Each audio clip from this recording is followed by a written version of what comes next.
মূল্যস্ফীতি এবং সেই জন্য সরকারকে অবশ্যই সচেতন হতে হবে।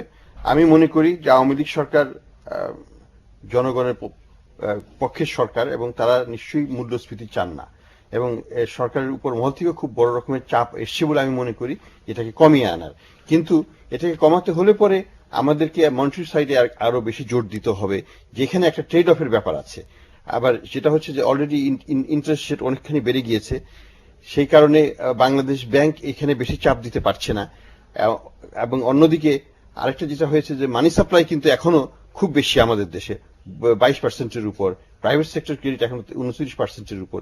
এগুলোকে যদি আমরা কমিয়ে না আনতে পারি, মুদ্রাস্ফীতির উপর চাপকে কমানো খুব একটা সম্ভব হবে বলে মনে হয় না।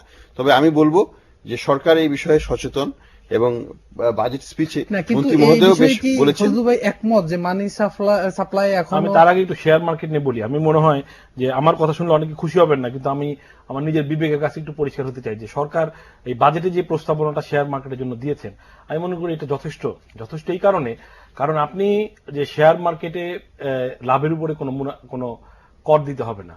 একজন মুদির দোকানদারকেও এখন ব্যবসা করতে হলে তাকে টিন সার্টিফিকেট নিতে হয়, কিন্তু আপনি শেয়ার বাজারে কোটি কোটি টাকা লেনদেন করবেন, আপনার কোনো টিন সার্টিফিকেট লাগবে না। আপনি সম্পূর্ণ জবাবদিহিতার বাইরে থেকে কর মানে আওতার বাইরে থেকে আপনি একটা ব্যবসা করছেন। এর চেয়ে বড় সুবিধা সরকার আর কি দেবে? কারণ এখন যারা ভুক্তভোগী তাদের কিন্তু নিজের দায়টা কিন্তু তারা নিজেদেরকে কিন্তু তারা কখনো নিজেদের দিকে তাকাচ্ছেন না যে কেন তারা মানে এইখানে আসলেন। এটা একটা আমার মনে হয় যে সরকার এটা বরং অনেকে এটা বলছেন, এবং আমি কালকেই অনেকের রিয়াকশন দেখেছি যে এটা কেন করা হলো, এক দেশে দুই নিয়ম কেন, যে আমার ব্যবসার উপর ট্যাক্স থাকবে, আমার ব্যবসার উপরে টিন থাকবে, কিন্তু আপনি শেয়ার মার্কেটে ব্যবসা করলে আপনার কোনো ট্যাক্স থাকবে না, কোনো টিন থাকবে না। এক দেশে তো দুই আইন। এটা নানা কারণে তারা ক্ষতিগ্রস্ত হওয়ার কারণে হয়তো গভর্নমেন্ট এই ক্ষেত্রে একটা পলিসি নিয়েছে। এটা যদি আরো মিস ইউজ হয়, এটা লং টার্মের জন্য ভালো না। হ্যাঁ, হয়তো এটা হয়তো আপনি কাউকে আমাকে হেল্প করার জন্য করছেন, কিন্তু মিস্টার XYZ যদি এর থেকে আবার একটা অন্যায় ফায়দা যে তুলবে না, তার তো কোনো নিশ্চয়তা নেই। আচ্ছা, আমি আপনাকে প্রশ্ন করেছিলাম যে মূল্যস্ফীতি এবং ওই যে মানি সাপ্লাই বিষয়টা, মানে বাজারে টাকার সরবরাহ বেশি আছে এরকম একটা কথা। আসলে আমি শুনতে পেয়েছি যে অনেক ক্ষেত্রে লোন পাওয়া যাচ্ছে। এটা হচ্ছে কি এই বাস্তব অবস্থাটা ঠিক আমরা পরিষ্কার না, কারণ আমরা দেখছি যে মাননীয় গভর্নর, অর্থমন্ত্রী বা সরকারি নীতি নির্ধারকরা কখনোই মানতে রাজি না যে এই অর্থের কোনো তারল্যের কোনো সংকট আছে। কিন্তু আমরা যারা ব্যাংকের সঙ্গে লেনদেন করি, আমরা ব্যাংকের মালিক না, আমার কোনো ব্যাংকের শেয়ার টেয়ার নাই ভাই, তো আমি যারা লেনদেন করি আমরা কিন্তু উত্তাপটা টের পাচ্ছি যে কোথাও একটা সংকট আছে।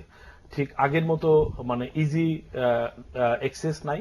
ইভেন বড় অঙ্কের চেক অনার হতো সময় লাগে। এফডিআর ভাঙাতে গেলেও ব্যাংক অনেক সময় রিকোয়েস্ট করে যে আপনি এখন ভাঙান না, কয়েকদিন পরে ভাঙান। এই ধরনের অনেক উদাহরণ আমাদের জানা আছে। তো কোথাও একটা সমস্যা অবশ্যই আছে, এটাকে অ্যাড্রেস করা দরকার। এটাকে যে সমস্যা নাই না বলে আমার মনে হয় যে এটা সমস্যাটাকে খুঁজে বের করে সমস্যাটাকে প্রপারলি অ্যাড্রেস করা দরকার। আবার মনসুর সাহেব যেটা বলছেন সেটাও কিন্তু সত্যি যে মানি সাপ্লাইটা মূল্যস্ফীতি কমানোর জন্য, এটাও ইকোনমিক্সের খুব কমন থিওরি যে আপনি মানি সাপ্লাইটা কিছুটা কন্ট্রোল করবেন। এখন ওইটা কন্ট্রোল করতে গেলে আবার এইখানে যে এখন এই যে একটা অদ্ভুত সাইকেল তৈরি হয়ে আছে, এইটাকে খুব প্রপারলি এবং খুব কেয়ারফুলি অ্যাড্রেস করা। আচ্ছা ভাই, আমরা সাধারণ মানুষের কিছু বক্তব্য দেখে থাকি, তো বাজেট ঘোষণার পর গতকাল রাতেই আমরা কিছু বক্তব্য নিয়েছিলাম, সেগুলি আমরা এখন একটু দেখি তারা কি বলছেন বাজেট সম্পর্কে।